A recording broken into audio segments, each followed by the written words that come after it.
Bom, pessoal, início da noite aqui.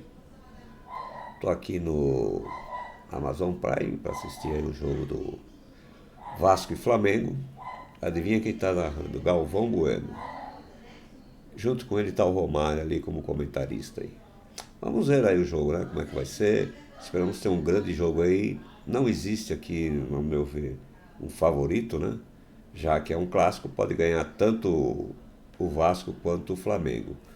Logicamente, o Flamengo está num time um pouquinho superior ao Vasco, né? Um pouquinho bem superior, né? Mas como é um clássico, eu acredito que o Vasco vai fazer um grande jogo aí. Vamos ver aí como que vai ser o jogo aí. Nós voltamos para comentar logo após o jogo aí. Final aí do primeiro tempo, né? Grande jogo, superou minhas expectativas aí, pelo menos umas 6 chances de gols aí, né? O Flamengo com mais posse de bola, mas o Vasco foi mais perigoso que o Flamengo, tá? E eu acredito que o Vasco precisa melhorar ali a marcação do seu lado direito, né? Porque o Flamengo está muito bem pela esquerda ali. E se o gol do Flamengo sair, com certeza vai sair por aquele lado lá, né? Então o Vasco tem que tomar um maior cuidado ali. Acredito que o técnico agora no segundo tempo vai dar uma melhorada ali na marcação ali do seu lado direito, né? Para poder evitar essas jogadas perigosas aí que o Flamengo está fazendo por lá, tá? Então, jogão, maior posse de bola para o Flamengo. Então podemos dizer que o Flamengo foi um pouquinho melhor, já que o número de chances foi iguais, né? Mas o Vasco não tá ruim não, tá? O Vasco tá jogando de igual para igual e vamos ver aí no segundo tempo aí se sai um golzinho aí pra gente poder ver quem é o melhor mesmo. Vamos lá, Vascão, acredito em você. Vamos lá para a segunda etapa agora.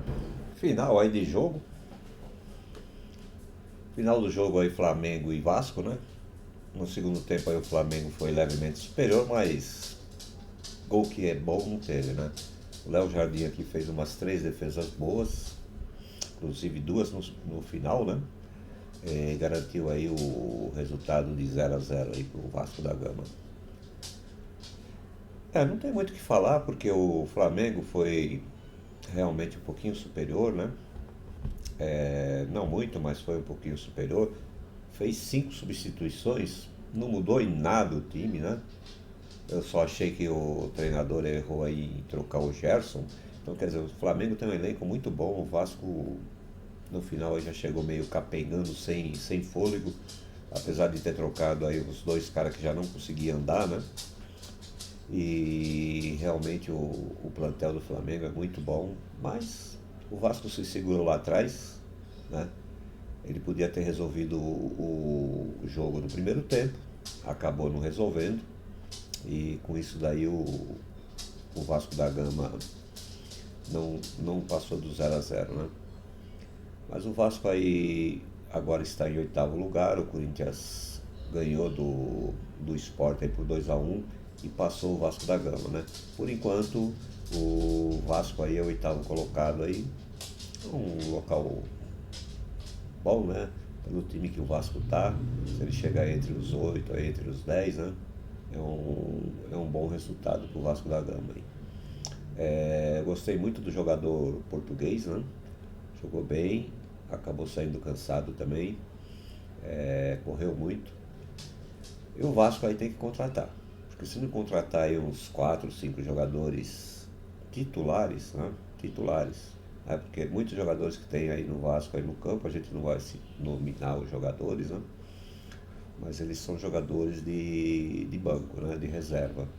E se o Vasco não fizer isso daí, ele não vai conseguir mais que uma Sul-Americana aí com um pouco de sorte, né? Dependendo dos resultados aí, talvez aí uma Libertadores, mas que eu não acredito na Libertadores. Vamos lá, Vascão. Vamos lá contratar. Eu sei que não tem dinheiro, né? Isso é realmente lamentável. Bom, tivemos aí então o jogo da Portuguesa, que empatou de 2-2 com o Boa Vista, né? E o jogo do Vasco contra o Flamengo aí pelo Amazon Prime, né? Um jogo também bem, bem movimentado, né? E no final aí não teve gols, mas foi um jogo bom. Tá? O Corinthians ganhou aí do Sport, né? Mas o Sport também não está levando perigo para ninguém, né? E se não tomar cuidado, volta para a Série B do ano que vem. Ele ficou com apenas um ponto aí. Uma boa noite aí para vocês.